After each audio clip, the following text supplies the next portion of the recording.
It's noon on Tuesday, April 5th, and this is news that you can use from YAA with your dear friends and hosts, Zach, he's over here, and Ray. Richie has it right. Pops, it is showtime. Let's kick things off. Let's jump right into the data, and then we'll come back to the chat and talk about some things going on there. We have the latest update from our friends over at Blackbook, and they are joining us again next Monday. They will be on the show. Monday, we are very April excited. 11th. April 11th, yes. Yes. Market insights for this week, Dad. Yes. What do we see going on here? Well, the amount of wholesale decline is declining rapidly. The amount of wholesale decline is declining rapidly.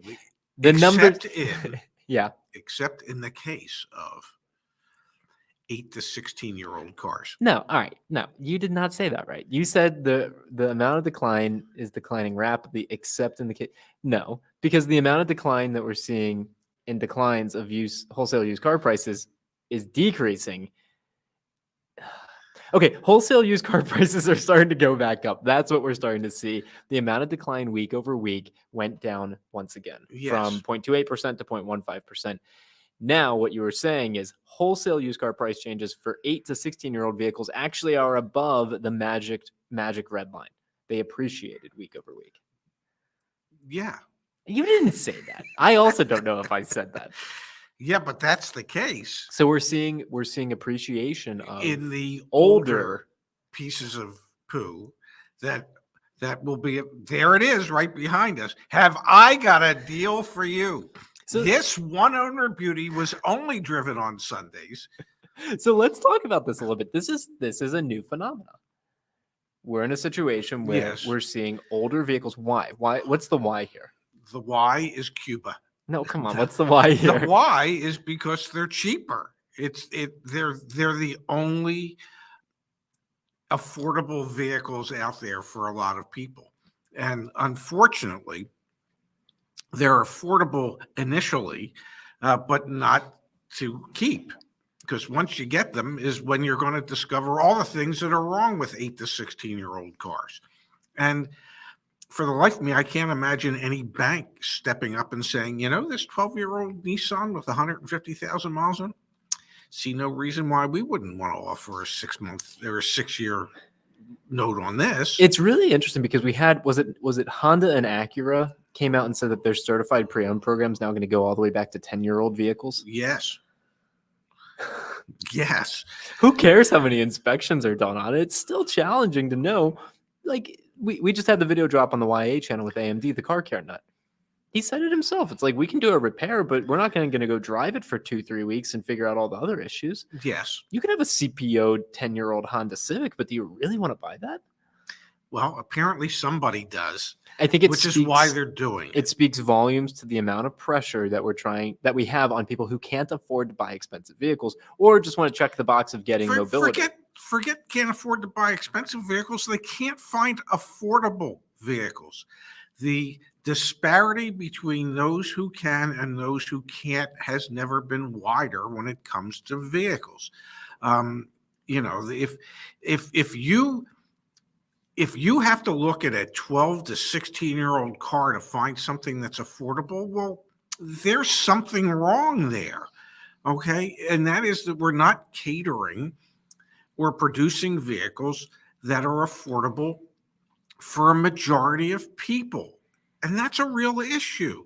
Want to just take a second here. Pops Justice in the chat saying, good morning, my YAA buds. Space Phil and himself will be doing a second live stream today. We got 2 live streams going on, one here on the Ray and Zach channel. And tonight, if you want to join in, Pops and I aren't a part of this, which I'm super excited about. If you want to join in on tonight's second live stream with the auto advocates on the team, just come to the homepage, go to YAA Community, and around 7 p.m. Eastern time tonight, there will be a bar up here at the top, and it'll say join the live stream. You just got to be logged in to your forum account, your community account.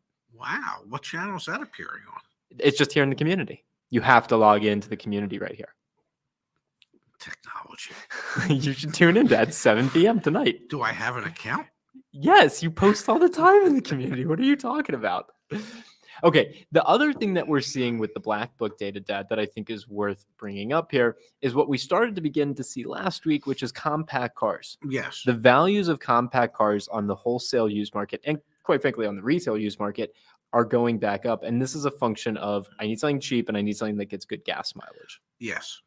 On Exactly. On the inverse, full size luxury crossovers falling off of the planet because there's no real demand for that right now. There's less demand for that right now. Yes. And Black Book goes on in their monthly update or weekly update, excuse me, to talk about what they're seeing at the auctions. Rental car companies are bidding up used cars like crazy. Yeah, we've been talking about that for a year. But the thing is, we're going to talk about it for probably another 5 years. Think about it. If there's a new car shortage right now, so since there's a new car shortage right now, yes, and you have a used car shortage starting to happen. One of the things that actually we didn't show that's worth pulling up here, the amount of available used car inventory. Let me find it on the chart here. Used retail listings volume. We're in the green line. That's this year. We're down 5% in listings volume so far this year. Purple line's last year. We ended last year down 15-16% in terms of listings volume. And so we're down another 5% this year. Okay. So we're down 20%. So there's 1 out of 5 less used cars for sale now than there was 2 years ago. So we have a new car shortage. Yes. We have a used car shortage. How does this look any prettier 2-3 years from now? There's going to be an even worse used car shortage. You know what we might not have? More appreciation in this bad boy. No, I'm thinking we might not have a roller skating shortage. But seriously, is there any indication that 8 to 16-year-old used vehicles will not just continue to appreciate more and more and more? Because I actually think the used car crunch is going to get worse before it gets better. Well, I think all of it's going to get worse before it gets better because there's nothing that indicates that they're going to really be able to significantly increase new car production because every day there's another issue, whether it be more COVID shutdowns in the Far East, whether it be chip issues, whether it be staffing issues. There are any number of issues that are going to impact the number of new cars that are built globally and the number of new cars that make it to the United States. So if there's going to be a shortage of new cars, there's going to continue to be a shortage of used cars. And the older pieces of crap, used cars that are out there, that really shouldn't go up in value, that really in a lot of cases don't have any significant value, will certainly become vehicles that are more expensive than they should We're be. going to have to start making videos on how to do. We're going to need AMD. We're just going to need people to subscribe to his channel and figure out how to repair their damn old cars. Because that's seriously what it looks like. Yes. And that's what the Black Book data is starting to tell me. Yes. Yeah. It's if the manufacturers of new vehicles can't produce the requisite fleet vehicles that the rental car companies need, then the rental car companies are forced to buy up the 1, 2, and 3-year-old lower mileage used cars at the auctions. Yep. Well, that takes those cars out of potential public consumption. 100%. It just exacerbates an already bad situation. All right, let's switch gears a little bit, Pops, and let's talk just briefly about what's going on in the new car market. If you haven't been on 4Eye's website before, just lps.4eyes.io/data. They have great data here, and we were looking at this just before we hopped on the show. We've seen, I hate to call it, but like stability in terms of new car prices. Yes. New car prices have stabilized. Yeah. If that makes any sense at record high levels. Exactly. Okay. So new car prices are higher than ever before. We've been tracking MSRP increases back on the Join YA website, and they're going up by double digits. Yes. So the story on the new car side is the same as it's been. There's no update. We did the chip shortage update yesterday. There's no material update there, and there's no expectation that this chart's ever going to come back down. If anything, it's just going to continue to, and you can see it's starting to take go back up, which is disappointing. Then it's kind of juxtaposed by headlines like this on automotive news. GM Honda to jointly develop millions of affordable EVs by 2027.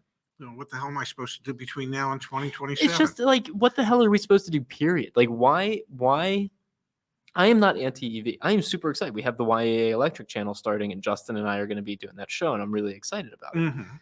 But why is there so much news and investment in EV production when I literally think 2-3 years from now you're going to have an incredibly severe used car shortage? Like, what realistically cheap price points are there going to be for mobility? There aren't going to be that are 4 wheels.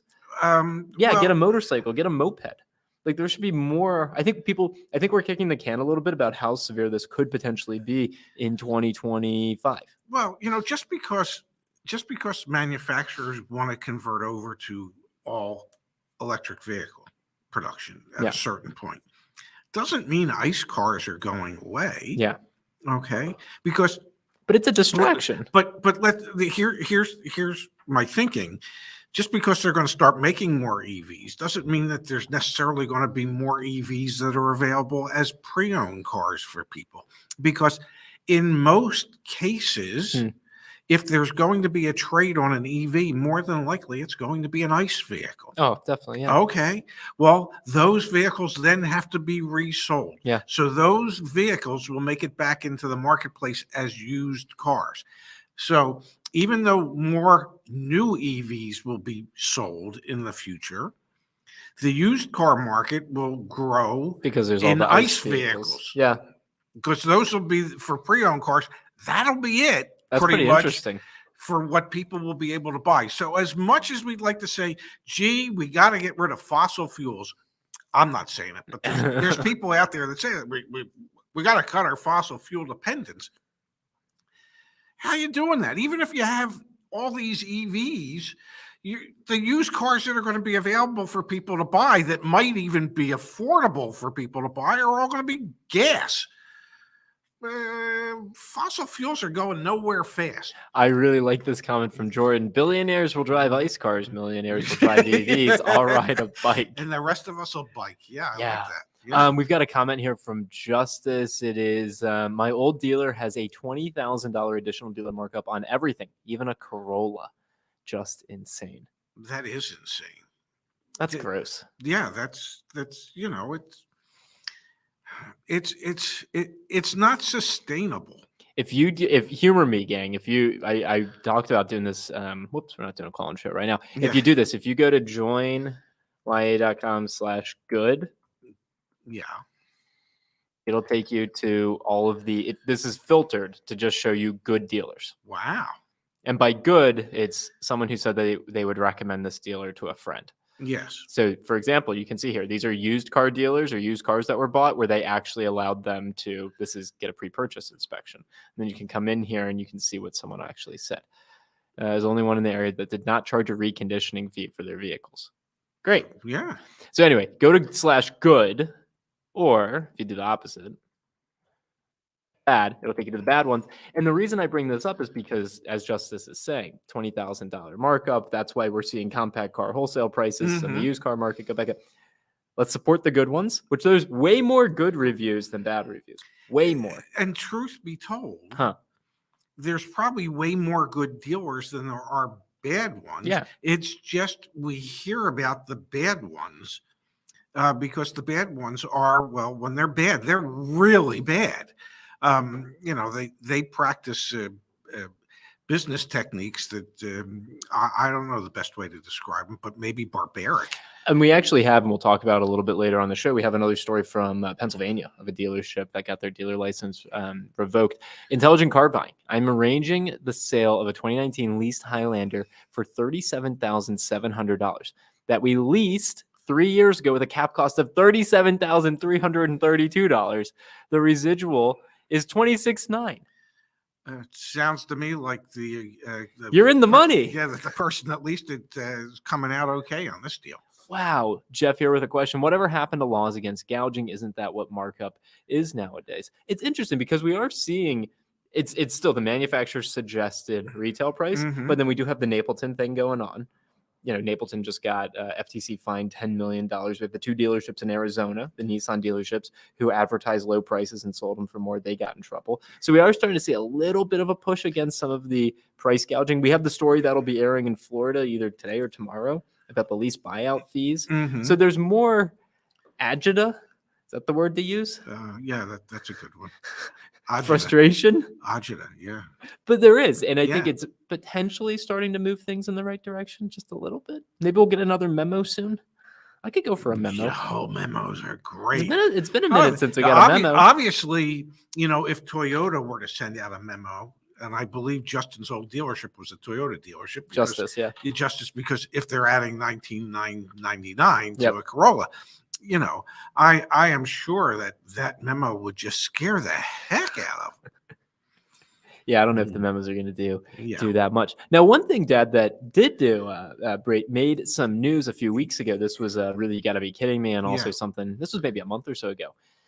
Bills to alter Florida's vehicle titling law fail in state legislature. Yes, that's going to get today's first Rayshevsky stamp of approval. Yes, instead of because they had hoped to change the laws to say that instead of a dealer must be producing a title for the vehicle sold in the customer's name within 30 days, they would have to try. Yeah, two bills aimed at giving Florida auto dealers more leeway. Let me reread this. Two bills aimed at giving Carvana more leeway in turning over vehicle titles to car buyers fizzled out last month in the Florida legislature. Florida's current titling statute says dealers must obtain vehicle titles in purchasers' names and transfer them within 30 days of sale, or they will get slapped on the wrist. At the start of the year, a small handful of Florida lawmakers sought to loosen that deadline and ease penalties for COVID-19 pandemic-affected dealers who don't make it. The bills made it to committee in the Senate and House, but they ultimately did not move forward because the legislature was preoccupied,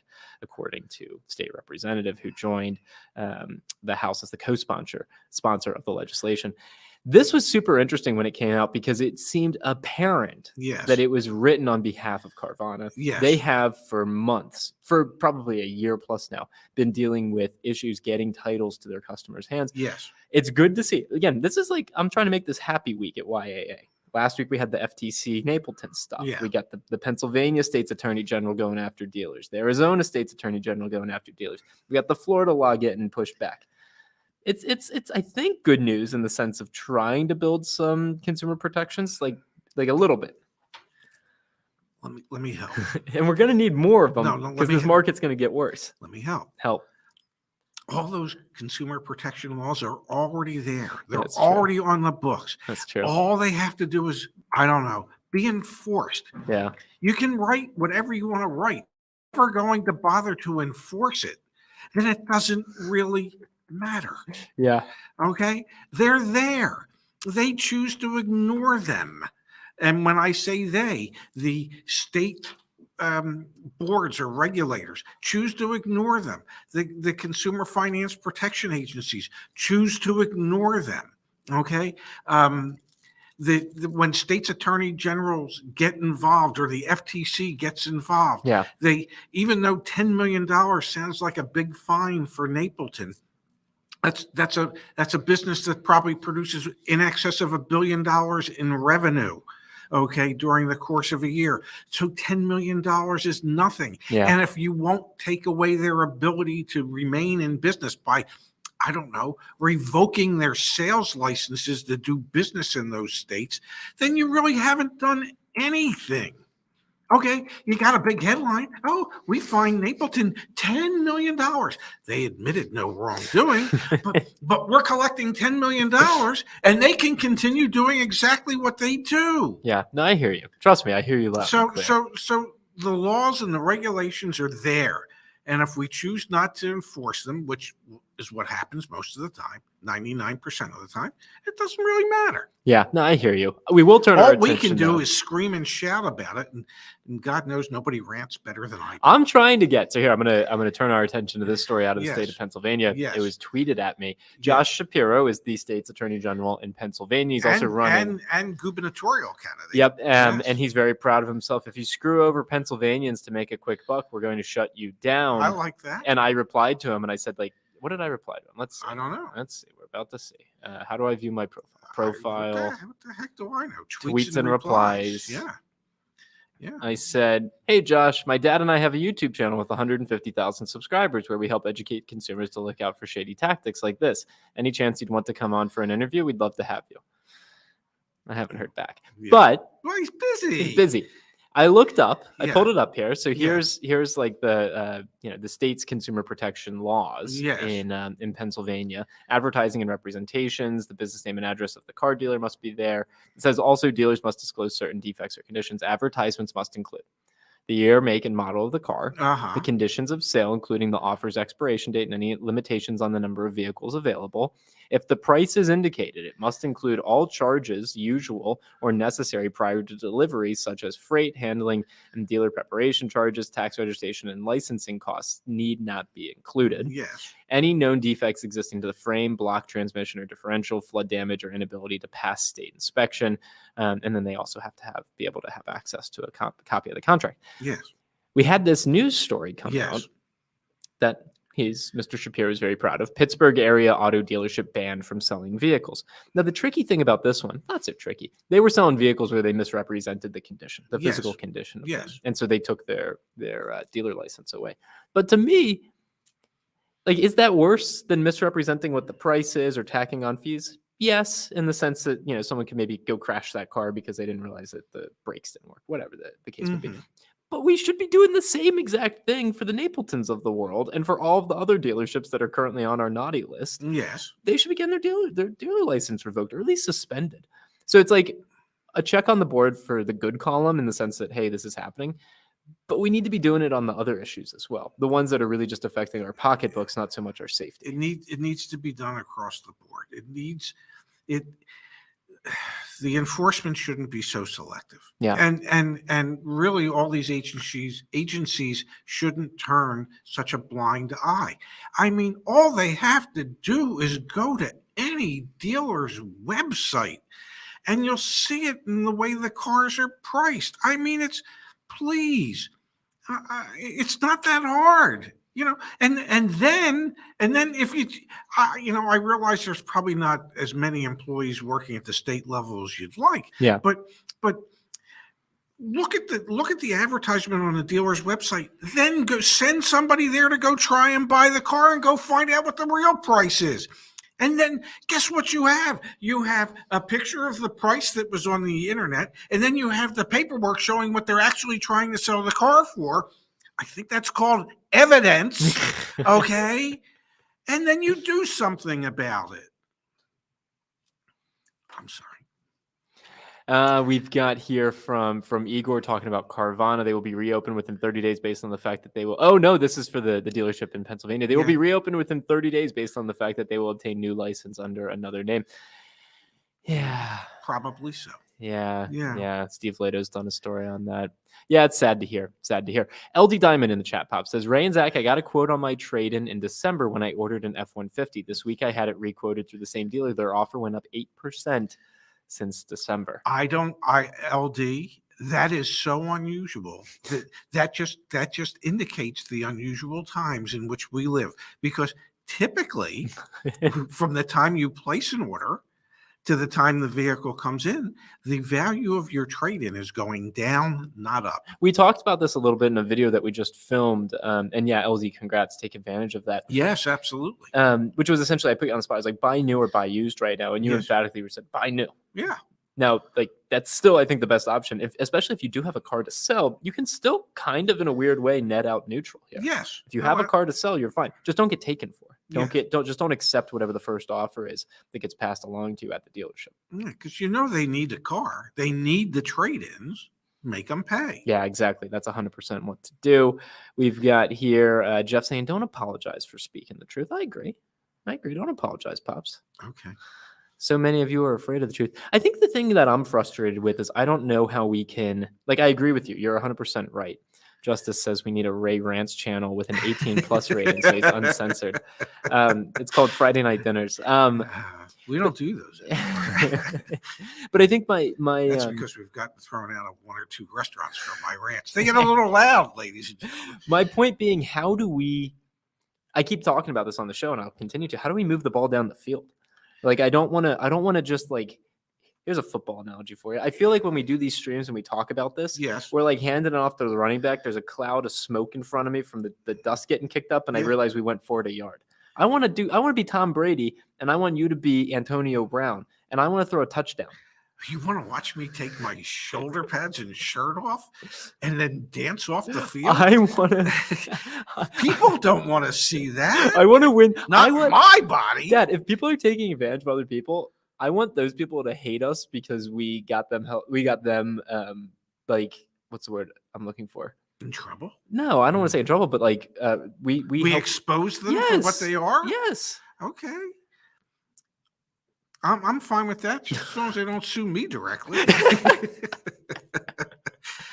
Oh, here we go. But I will say this. Yeah. If they were to sue, I bet you that our membership would come through and we could crowdsource enough funds to be able to defend ourselves and prove that we're just being attacked because the dealerships that are suing us wouldn't want to hear the truth. They don't want to be exposed. If this channel, if we don't have a stream tomorrow, now you know why. Now you know why. All right, let's go to the chat here for just a second. We've got Aaron saying he picked up a 2022 Subaru yesterday and got them to sell it at MSRP using our advice. That's great. That is great because Subaru is hurting for in day supply. We'll have updated day supply data maybe end of this week, beginning of next week. But the thing is with our whole synopsis of should you buy new or buy used, that's the perfect example. Yes. Because that Subaru next year, the MSRP is probably going to go up. And my guess is that a comparable 2020 or 2021 pre-owned Let's put it to the test. Would they'd be asking the same or more Let's for put it to the test. pre-owned one than what he was able to get the new one for. All right, let's do used. Yeah. And let's look at Subaru. What do you want to do? Like an Outback? Well, what did he do? What did He just said Subaru. Okay. Let's do an Outback. Outback. Yeah, Outback's like their most popular one. Yeah. All right, and let's actually sort it by, and let's do more. No, we'll keep all used. Let's do highest to lowest. Well, I was going to say do like a 2020, and then let's pull up some new ones. Yeah, exactly. I just want to sort it from highest to lowest, which is taking it. It's thinking right now. 100. Do 100. I didn't realize it took so long. Well, I guess I've got. Well, just because you're doing nationwide. Sorry. Yeah. Well, you should. Wait, let me see if I can change it. Now we'll do it. Yeah. Nationwide. Okay, there we go. So we've got a 2022, 2022. Here you go. $45,000. Okay. All right. So let's open up in a new tab. Those are used. Yeah, those are used. Yeah. And that's more than what the new one is. Let's look. It is. I think you're right, but let's look. And then let's go. We said make. It's still Subaru. I wish you could save your searches. Well, talk to your team. I mean, I don't have anything to do with it. But... So a new 2022 Outback. Okay.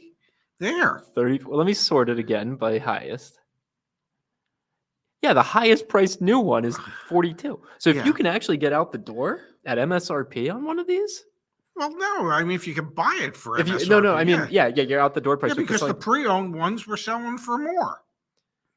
43.5, 43.6, 43.6, 43. Yeah. This is the prior model year, 42.5. Yeah, that's got miles on it. Yeah. Dad, this one's got 22,000 miles on it. It's a 2020. Yeah. So you tell me, what are you better off buying, new or used? Wow. Yeah, no, new. Okay, it's 100%. Glad we're in agreement. Wow. Yeah. Wow. It's nuts. Yes. Absolutely nuts. Oh, I am. Here you go from Aaron. I really feel like you guys have been doing a great job teaching us about the industry. Thank you. Well, we're trying. I feel like we've learned a lot about the industry as well. And Save Search is not just an idea that I had. There you go. Someone else suggests it as well. Igor's saying here, Ray, if anyone would try and sue YAA, I got lawyers up to wazoo. I would definitely help. Well, I appreciate that. Yeah, really, really do. All right, let's answer one more question here, Pops, and then we'll call it a show for today. Okay. We've got from Tony, I'm in the market for a RAV4. Could you guys recommend to buy a new one since I have a trade-in Corolla 2010 or trying to get one from Avis Car Sales? What are your thoughts on buying a previous rental car? Buy the new one. You don't know how that rental car was treated. You don't know how it was maintained. Buy the new one. You could be the first one to mistreat it. And with selling, as we just talked about today, Yeah. used car, 8 to 16-year-old used cars are going up in value more and Yes. more. So your Corolla is worth And more compact today. cars are going Yeah. up in value. Your Corolla is a hot commodity. And I bet you CarMax is going to be the one that offers you the most on that. That would be my guess. Well, I know that when they bought our old Maxima, they offered way too much. More power to them. Yes. All right, Pops, let's call it a show for today. We will be back tomorrow. I'm pretty sure. Yeah, I'm pretty What's sure. tomorrow? Wednesday? Wednesday. Yeah, we'll be here tomorrow. And Noon, then- with more news that you can use from YAA. And we'll continue to promote that we'll have the Black Book team on, Jared and Laura And Alex on Yeah. Monday, April 11th. So be sure to tune in for that. And YAA Electric, we launch on April 11th as well. Yes. So hope to see you there. You're then. going to be busy that Monday because you're doing that live stream at Yep. 11. Yep. And then we're doing our live stream at 12. Yep. You're not going to have time to pee in between. Love you, Pops. I love you too, honey. See you guys. Bye-bye, everybody. We'll see you all tomorrow with more news that you can use from YAA Nice. at noon. But Eastern. 9. Yeah, 9 on the